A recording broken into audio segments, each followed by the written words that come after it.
Cleared as much as we could possibly do, and as you can see, we created a small path. A lot of work, not the type of work that I was looking forward to on a Sunday morning.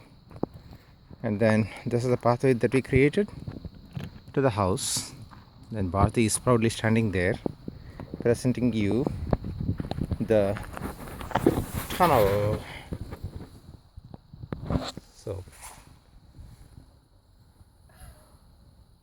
she's quite happy with it, as you can see.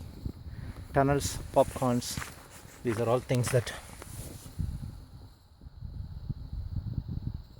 The simple pleasures of life. this is a drive through the tunnel.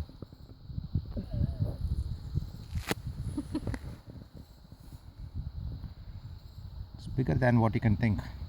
It can actually accommodate a big enough car with a small enough of the trunk. So it's about,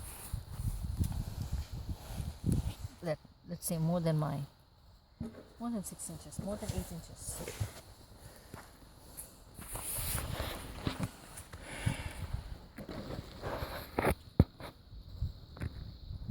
So that's what needs to be cleared next.